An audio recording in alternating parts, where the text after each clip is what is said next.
이재용 삼성전자 부회장을 재소환해 고강도 조사를 벌인 특검이 구속영장 재청구 여부를 저울질하고 있습니다. 조만간 발표를 한다는 입장인데 특검의 최종 목표인 박근혜 대통령에 대한 수사에까지 큰 영향을 미칠 수 있어 특검의 고민도 클 것으로 보입니다. 자세한 내용은 특검에 나가 있는 조정현 기자 연결해서 알아보도록 하겠습니다. 조 기자, 일각에서는 이르면 오늘 중으로 구속영장 재청구 여부를 특검이 발표할 수 있다, 이런 전망까지 나왔는데요. 특검 입장은 아직은 나온 게 없죠? 네, 그렇습니다. 오후 정례 브리핑에서 특검은 이재용 부회장에 대한 조사 결과를 종합해 금명간 영장 재청구 여부를 결정할 예정이라고 밝혔습니다. 지난달 19일 구속영장 기각 이후 보강 수사에 대한 내용이나 혐의 추가에 대한 부분도 언급하지 않았습니다. 추가된 혐의와 죄명 추가 여부는 영장 재청구 여부가 결정되면 함께 밝히겠다고 설명했습니다. 일단 분위기로 봐선 특검이 구속영장 재청구에 초점을 맞춘 걸로 보였는데요. 실제로 특검이 삼성과 이재용 부회장에 대한 수사 강도를 높이지 않았습니까? 네, 그렇습니다. 영장 기각 당시 법원은 뇌물죄 혐의에 대한 소명이 부족했고 관련 조사가 미비했다고 지적을 했었습니다. 이후 특검도 이 부분을 보완하는 데 수사력을 집중했습니다. 우선 박근혜 대통령과 경제적 공동체로 지목돼 뇌물 수수 혐의를 받고 있는 최순실 씨를 소환 조사했습니다.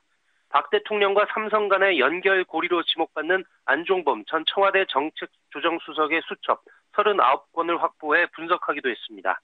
여기에 삼성물산 합병 당시 삼성이 해소해야 할 순환출자 규모를 대폭 줄이는 특혜가 있었다. 또 삼성이 최순실 씨 딸인 승마 선수 정유라 씨에게 명마 구입을 우회 지원했다라는 추가 의혹도 언론을 통해 제기했습니다. 그런데 이제 양측의 입장이 워낙 또 첨예하게 엇갈리고 또 이것 자체를 입증하기가 만만치 않지 않습니까? 그러다 보면 이제 특검의 고민도 상당할 것 같네요. 네, 삼성은 이번 게이트가 시작된 직후부터 강요와 압박에 의한 피해자란 입장을 고수하고 있습니다. 추가된 의혹에 대해서도 전혀 사실이 아니며 근거 없는 얘기라며 강하게 반박하고 있습니다. 명마 지원은 한 사실조차 없고 순환출자 해소 특혜 의혹의 경우도 적법한 절차에 따라서 투명하게 진행했다고 강조하고 있는데요. 특히 가이드라인을 만들었던 공정거래위원회도 삼성과 입장을 같이 하고 있습니다. 뇌물수수 당사자로 지목되는 대통령에 대한 조사가 아직 이뤄지지 않은 것도 특검의 약점입니다. 네, 이번에도 혹 섣부르게 영장을 청구했다가 또 기각이라도 된다면 남은 기간 동안 특검 수사도 힘을 잃을 수밖에 없을 텐데 전망 어떻습니까? 특검 수사 기간이 연장되기가 어려운 분위기여서 현재 특검의 남은 수사 기간은 2주에 불과합니다. 이재용 부회장에 대한 영장 재청구가 또 기각되면 무리한 수사를 진행했다는 경제계 비판이 높아지는 건 물론입니다. 또 말씀대로 대통령을 최종 목표로 하는 수사 동력 자체가 사라질 수가 있습니다. 뇌물 공여 혐의를 입증해낼 수 없다면 뇌물 수수 혐의 입증도 어려워지는 게 사실입니다. 이재용 부회장과 특검, 넓게는 박근혜 대통령까지 운명의 시간을 남겨둔 셈입니다.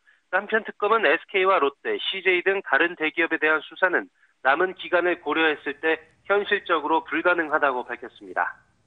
네, 앞으로 이 특검이 어떤 결정을 내릴지 계속 주시가 필요해 보입니다. 지금까지 조정현 기자였습니다.